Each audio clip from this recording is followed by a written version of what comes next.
শুভ সকাল বন্ধুরা, তৈমি ব্লগে তোমাদের সবাইকে স্বাগতম। আশা করি তোমরা সবাই ভালো আছো, আমরাও ভালো আছি।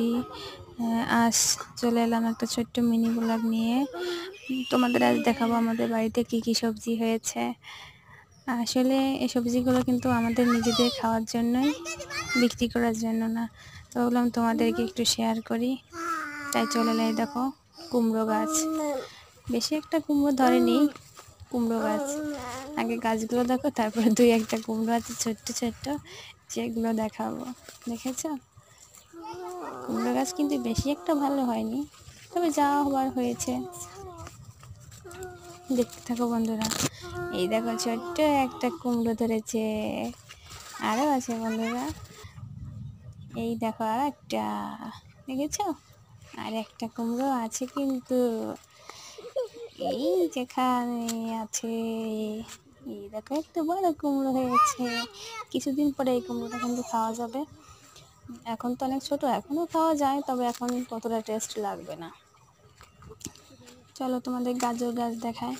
এই দেখো আমাদের গাজর গাছ, আমার মেয়ে বড় হচ্ছে, তো মেয়ের জন্য কিছু গাজর গাছ লাগানো হয়েছিল।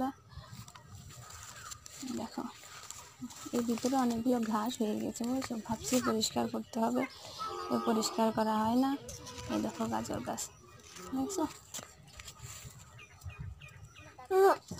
গাজরগুলো কিন্তু এখনো ছোট আছে। আর এই দেখো ঢেঁড়স গাছ, কয়েকটা ঢেঁড়স গাছে লাগানো হয়েছে। এই দেখো ছোট্ট একটা ঢেঁড়স ধরেছে, এরকম অল্প অল্প করে ফুল আসছে, অল্প অল্প করে ধরছে। আর এই দেখো টক পালন, এর টক রান্না করে খেতে যা মজা লাগে না। মাছ দিয়ে টক রান্না করতে হয়, আবার এমনিও রান্না করা যায়, খুব সুন্দর সুন্দর লাগে খেতে। চলো দেখতে থাকো, আরো অনেক কিছু আছে।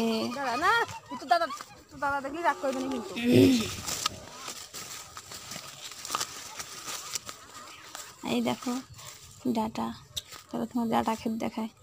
এই দেখো ডাটা ধরেছে, দেখেছ, অনেকগুলো ডাটা হয়েছে, অনেক দিন তরকারি খাওয়া যাবে। বেশি একটা ভালো লাগে না ডাটা, তবুও খেতে হয়, তাই খেতে হয়। আর দেখো লেবু গাছ, আমাদের অনেকগুলো লেবু গাছ আছে, কী পরিমাণ লেবু হয় জানো। দেখো কত লেবু। তোমাদের বাড়িতে কি এসব সবজি গাছ আছে? যদি না থাকে কমেন্টে জানিও, আর আমাদের বাড়ি থেকে কিছু নিয়ে যাও। ভালো থেকো বন্ধুরা, লেবু পাঠিয়ে দেবো তোমাদের সবাই বাড়িতে। Good bye.